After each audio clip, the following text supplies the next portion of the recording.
I think there is a group of Lions fans who believe if they upgrade the kicker, Dan Campbell will kick more field goals. In other words, there's this belief that because they can't trust Badgley, Campbell's going for it so much. I think it's the opposite. I think he's going for it because he wants to, not because he doesn't trust his kicker. And I think if he trusted his kicker, he still would make those decisions. A 4th and 2 or a 4th and 3, he can justify because of his personnel, his offensive line. He can justify because of the run game and Ben Johnson scheming guys open, putting defenses in tough places. You motion somebody over, you give them one look, you set something up all game. They feel very confident, short yardage, converting 4th and 1, 4th and 2, 4th and 3. I think they would feel confident whether they had Adam Vinatieri or Michael Badgley, Justin Tucker or Riley Patterson. Yep. I think they make the decisions the same. So if you're of the belief they need to upgrade a kicker to change Dan Campbell, I hate to be the bearer of bad news. I don't think that's happening.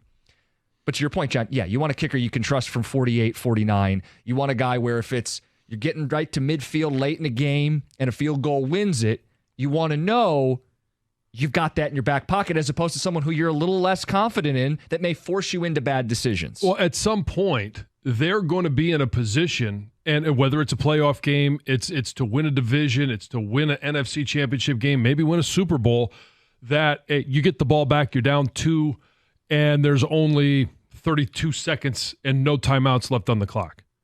And you've got to find a way to get in field goal range. Now, getting in field goal range, do you have to get to the 30?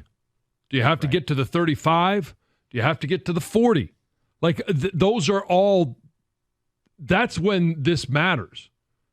It doesn't matter throughout the course of the season because you're right. It's not going to change the decisions that Dan Campbell makes. It's that game-winning field goal that we saw Justin Tucker come in for because there was no time left on the clock. Yeah. They were down. They had no choice. They had to kick an NFL record field goal to win a game. Yeah, that's where a great kicker can make a difference. Now, in terms of like the investment level in the position, are you someone who, like the Niners used a pick on a kicker last year in Jake Moody? There's a couple kickers like the one out of Alabama who's... Nobody this year raises to the level of, I think they'll be good enough, especially good enough next year, to go out and use a draft pick on. Okay. So then it's Badgley / cut candidates, survey the landscape. This is what it is. Well, okay. So, or you can, use...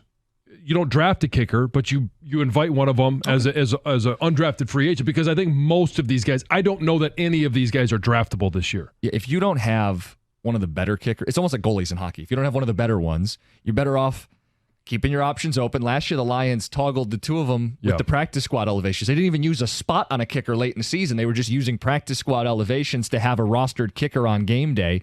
That may be more of their thought. If we can't have a great kicker, we'll just keep trying out guys and keep competition healthy into the season because it's not like they picked a kicker this year and said his job the whole way through. They switched kickers late in the season. Yeah. It was, I think, the Denver game, if I remember right, when Badgley started taking over and becoming the everyday kicker. Or, I mean, when we talk about the draft, you're not going to draft one, but all of a sudden, hey, nobody does, and you decide that you want to bring in one of those kickers that are, whether it's the kid from Missouri, and I forget his name. I don't really care about kickers' names anyway. It's a kid from Missouri, the kid from Alabama, and there's a couple of others out there that you say, okay, well, we would love to have them come in and compete with our kicker, Mike, with Badgley. I feel like if you ran a team, the kicker wouldn't even have his name on the back of the jersey. You'd be like, that kicker guy from Missouri. Yeah, he'd have the single bar. I mean, you would know it was a kicker without having to know that he had a jersey number. But here's the thing, is if you think one of those guys can be your kicker or you want to create that competition, then if none of them are drafted, it's a matter of how do I convince that kicker to come to Detroit. Well, part of that is our kicker's not very good. So if you come here and you're decent, we'll probably keep you. Or here's a little bit of upfront money. Here's $150,000. Come on over here to Detroit. That's probably all it would take, and it's not a huge investment. If it doesn't work out and they suck, then so what? You move on.